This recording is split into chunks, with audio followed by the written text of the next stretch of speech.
Todo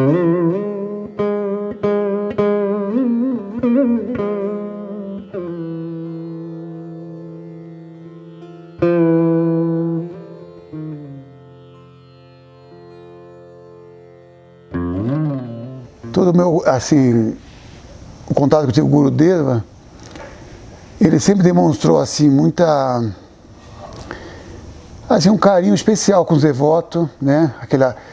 Como era o slogan dele, né? Amor e afeição. Onde quer que ele fosse, ele sempre enfatizava nesse ponto, amor e afeição. E ele realmente demonstrou isso, né? Onde quer que ele passasse, ele demonstrava isso. Mesmo às vezes ele querendo corrigir algum devoto, né? Assim, fazer alguma correção, mas ele corrigia de tal maneira que era, assim, muito doce, né? Que era totalmente, assim, diferente se fosse uma pessoa comum, né, corrigindo. Tem um passatempo de Gurudeva, né, que eu, uma vez, acho que foi na segunda vez que o Gurudeva que veio visitar o Brasil, aí ele primeiro foi, ele estava voltando do Rio, e a gente ia aqui esperar ele aqui em São Paulo. Então nós preparamos tudo, né, assim, ele ficou lá na Morato Coelho, a gente, na parte de cima estava sendo reformada, né, a casa, e os devotos falaram, não, o Gurudeva vai vir, que ele tem que descansar um dia para pegar o voo dele, que ele ia para Los Angeles. Então a gente preparou, né, assim, o quarto de Gurudeva, a cozinha de Gurudeva, né, aquela correria, né. E aí chegou o dia que o Gurudeva estava chegando aqui em São Paulo. Eu fui buscar o Gurudeva no aeroporto. Aí, aqui no aeroporto de Guarulhos. Então eu fui lá, cheguei, né, o Gurudeva logo chegou, tal. Na volta, né, quando o Gurudeva a gente estava voltando, estava eu, Gurudeva e Prahlada Maharaja e Vraja prabhu. Eu estava dirigindo o carro e tal. Aí no meio do caminho estava tendo uma tempestade muito forte, uma chuva muito forte nesse dia. Assim, as ruas começou a lotar, encher de água e quase a gente não via nada na frente, estava assim, totalmente sem nenhuma visibilidade. E aí, né, eu falei, o que eu vou fazer? Eu paro o carro, eu continuo, o Gurudeva está sentado na frente, né? E eu estava preocupado em continuar. O que eu vou fazer? Né, carregando o Guru ali do lado, né? E aí eu falei, o que eu vou fazer? Eu sei que Srila Gurudeva, ele estava sentado lá do lado assim na frente, né? O Gurudeva, ele começou a fazer uns mudras, uns mantras. Eu sei que de repente a chuva parou. Foi muito rápido. Uma coisa assim que me chamou muita atenção. Foi assim, impressionante a rapidez que foi. Que assim, tá uma maior tempestade, uma maior chuva. Aí de repente, assim, foi uma coisa muito mística, muito. O Gurudeva começou a se fazer uns mudras. Eu estava observando ele. E aí, de repente, a chuva acalmou e assim parou quase completamente. Eu falei, poxa, é muito poder.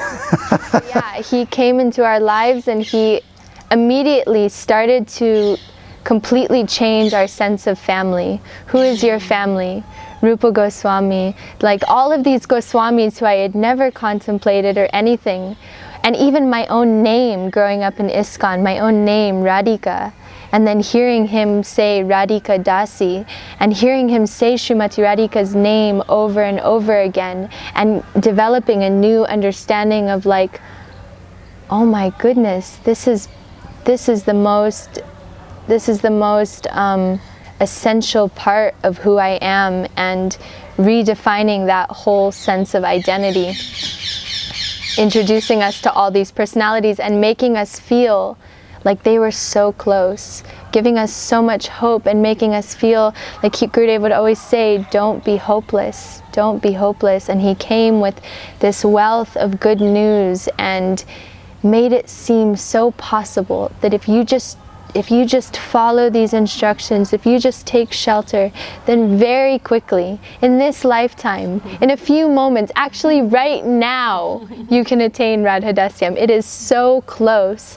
And that's because he was that link carrying Goloka Vrindavan in his heart and carrying all these divine personalities and hand delivering them to us through his Hari Katha and through his every word and action and sidelong glance. He brought the Brajavasis and the Dham and all of them and completely put us in the middle of that.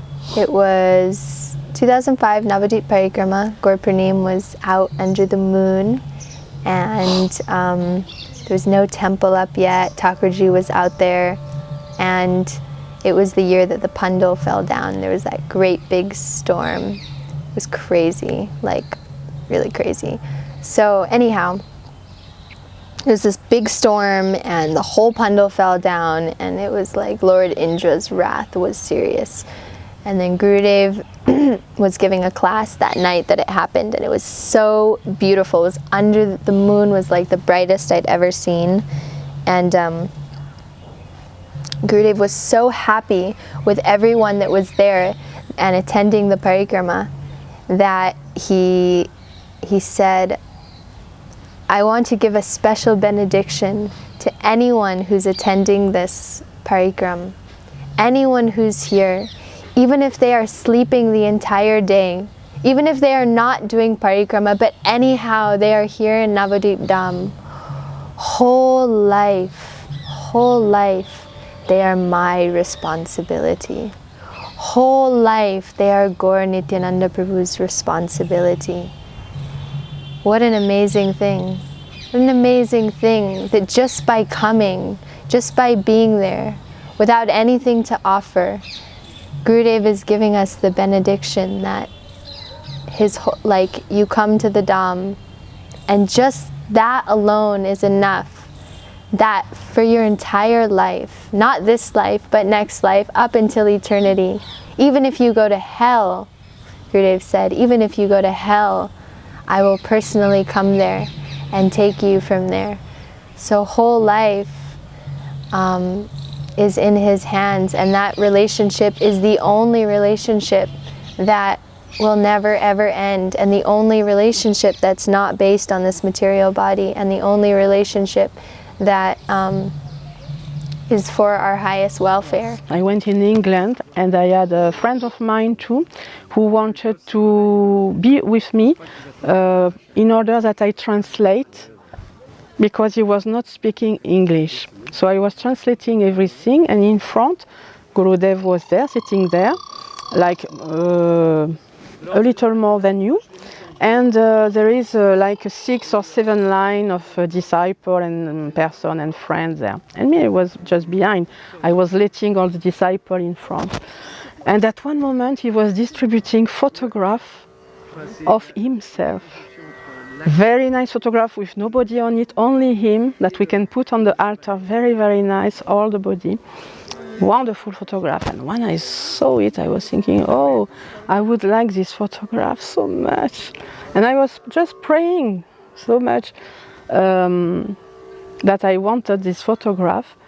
And at one moment, he was just doing like that, to call me to come and take this photograph. Behind, like 7 lines. And I was, wow. So this was a real present of my life, to receive this photograph from Gurudev's hand. I was so far behind, but yes, in my heart. Wow. In England was so nice festival too. In Holland, we have decided to go to Holland with my 2 daughters, who are at that time 8 years old. And there is one room at one moment, a little separate from the temple, and we went there some devotees were there, and Srila Gurudeva was there, sitting, and not crowded at all. And I was thinking, oh, it's strange. Normally the devotee arrives and then he arrives. It is exactly the contrary. What is happening? And he called me again, so I came, and he was giving me a full hand of petals of flowers. And I was thinking, all that for me. So immediately I put in my beads bag, in my japa beads bag, one by one like that. And I realized a few minutes after that it was for a marriage ceremony of a couple. And I was supposed to put the flower on the head, the petals on the head of this couple. So I was ashamed to put all that in my bead bag, but anyway, it's like that. I was not knowing a couple is going to marry. We just arrived a few minutes before. So I was like, wow, all this maha from the hand of Gurudev. I was so happy. And then I was to distribute again this maha, but I keep some. I tell you intimately that I kept some petals from his hand. And then this couple married, Gurudev was doing all the ceremony and everything. And when everything was finished, Gurudev looked straight at me and said, "Hey, Vraja Vasini, you know very well what is Grihastha Ashram." I was thinking maybe there is another Vraja Vasini, not me.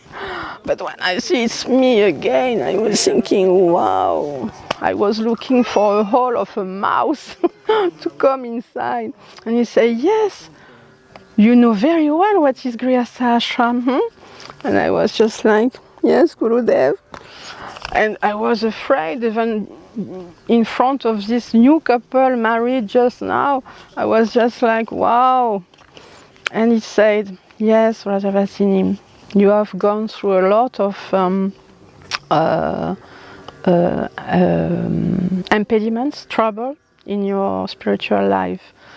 But now I want that you become like Prahlada Maharaja. And he began, at this moment, to tell the story of Prahlada Maharaja.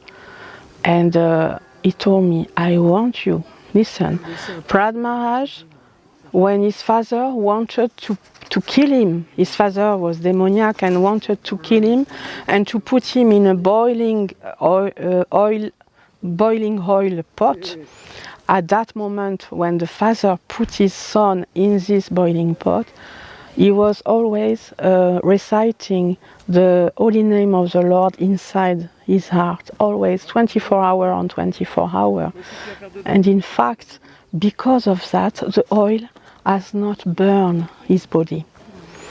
Even at the age of 5, he was 5 years old.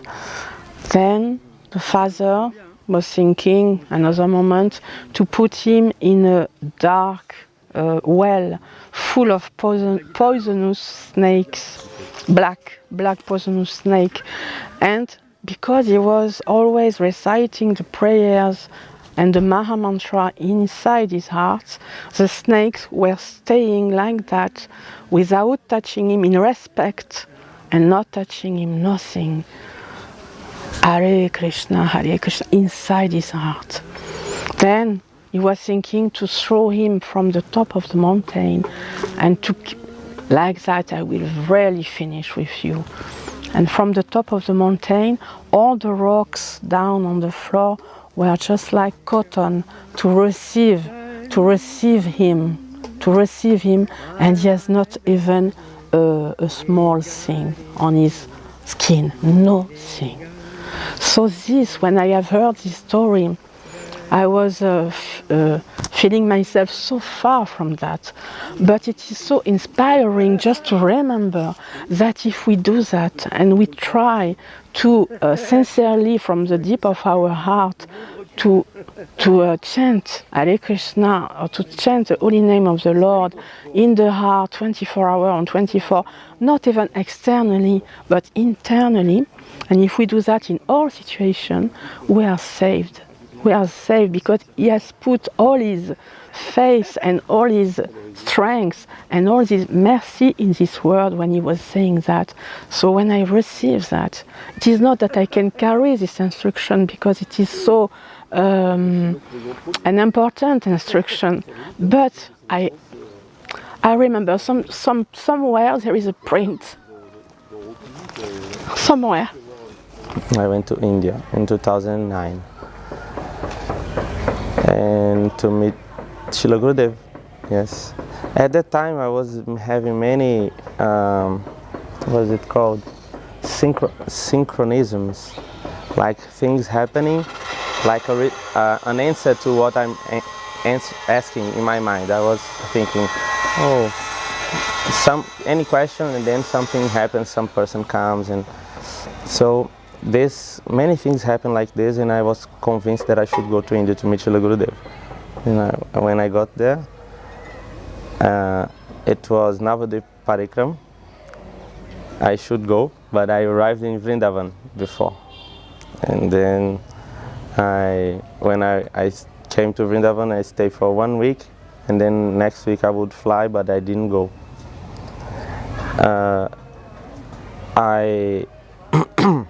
I stayed in Vrindavan, actually, for 1 month or something like this. And then Gurudev came after Navadvip Parikram. He came to Govardhan, I think it was it. And then I met him there in Govardhan. But I didn't understand what was going on. I met Srila Gurudeva, I paid my dandavats and everything, but I didn't realize what kind of personality he was at that time. Even one morning walk, there was a morning walk that I didn't go. I thought, no, I won't go like this. I missed this opportunity of going for a morning walk. I saw him going out and with other devotees, and I didn't go. But at that time I didn't understand also. Today I lament for this, but at that time it didn't make any, the sense that I have today, I wasn't thinking about this. So at that time, then I went to Rishikesh. I became like a tourist, you know. And then okay, when I came back to Brazil, I met the devotees again and continued to gather with the devotees, but kind of lost, you know, not following anything, just not taking meat and fish, this kind of things. But all the rest, no.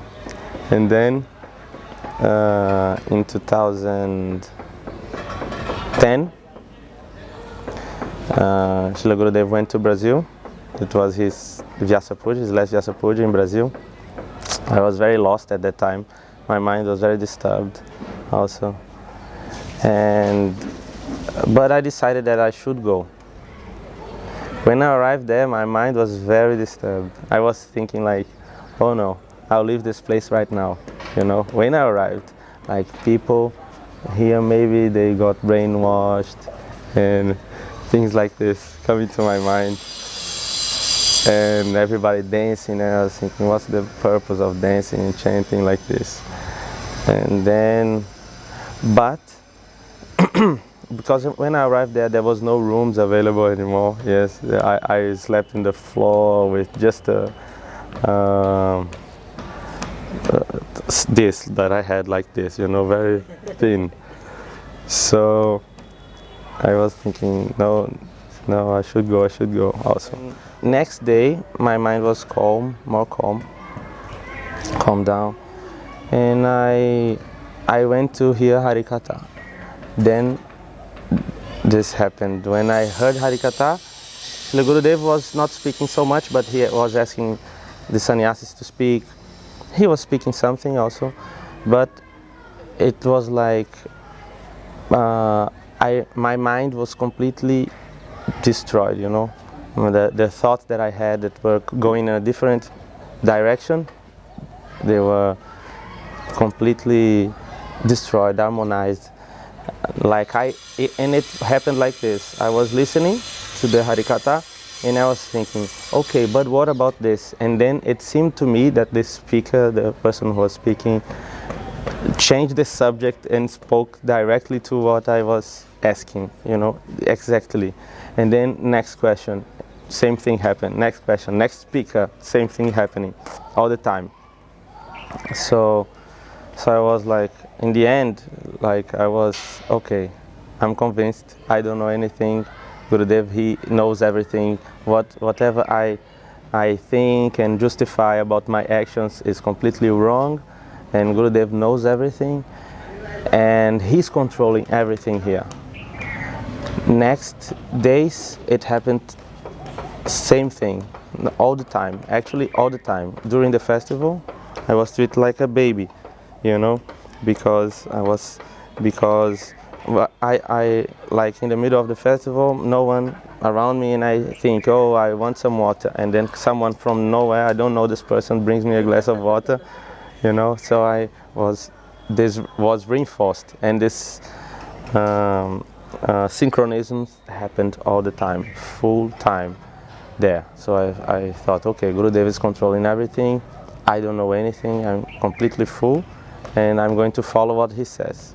Then I'm going to take Diksha. I'm not prepared right now, I thought, but maybe in July, when Srila Bhaktivedanta Maharaj comes, then I will be ready and I will take Diksha. And then I started to try to follow the principles again. And in the middle of the year, when Srila Bhaktivedanta Maharaj came, Gurudev was in Houston, and there was also a wedding ceremony and a fire ceremony in that day. I took Diksha from Gurudev through Skype. So it was like this.